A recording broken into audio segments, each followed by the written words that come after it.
Amy's Monster, written by Janie Wagner. Illustrated by Terry Denton.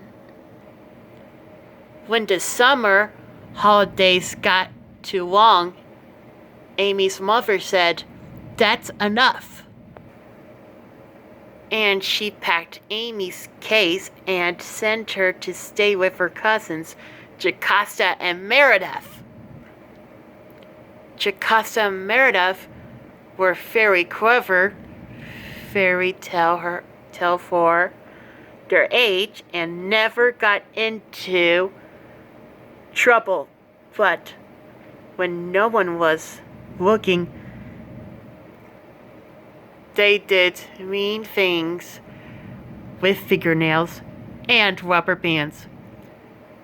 "You better behave yourself while you're here," said Jocasta, sharpening her fingernails.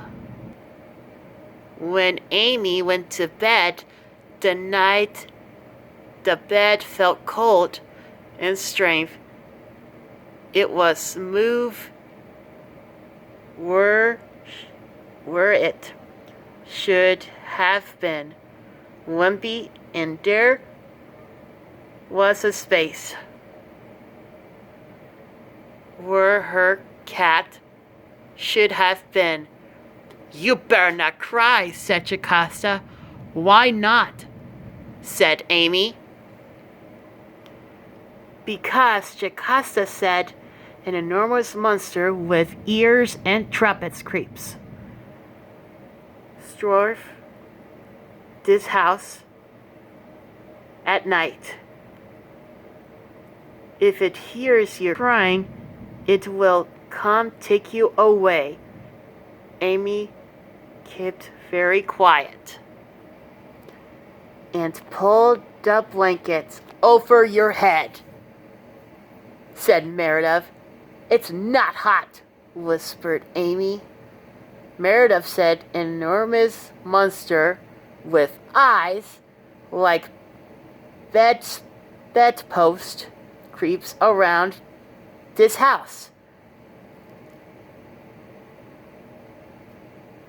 at night. If it sees you, it will grab you and carry you away.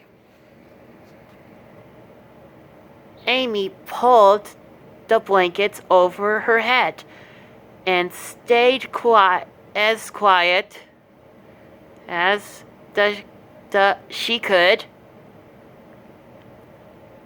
But after a while, she got too hot and had to stick her feet off the bed.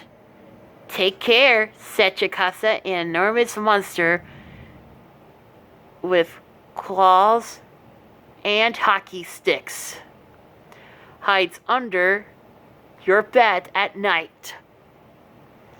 If it sees your feet sticking out, it will grab them and pull you under.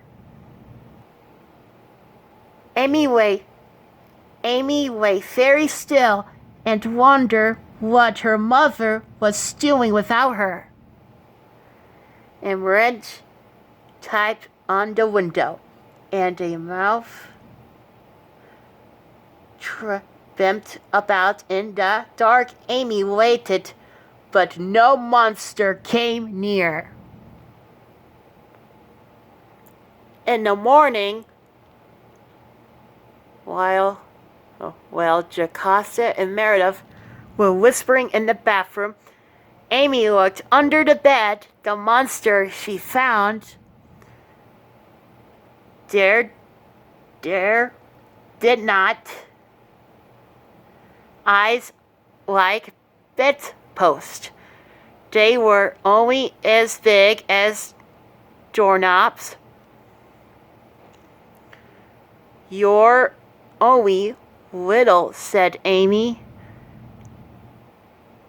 "You should see me at night," said the monster. "I'd rather like that," said Amy. "Do you mind if you ask if I ask you your favor? The next night at the bedtime, Jocasta said, "Remember, we said no crying. Pull the blankets over your head and keep your feet tucked into bed, or else we'll call the monster." I'll do it for you," said Amy. She opened the window and went outside and called, "Hipsophel, Hipsophel." A shadow blotted out the stars.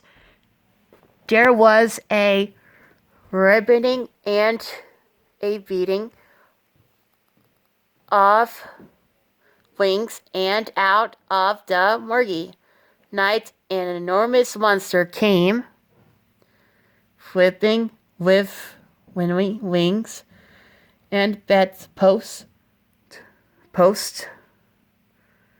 for eyes, and smoking nerves and dripping draws and claws like hockey sticks. I felt strong the window and set Amy's bed. "Meet my friend Hipsophel," said Amy. All night long, Jocasta Merida fly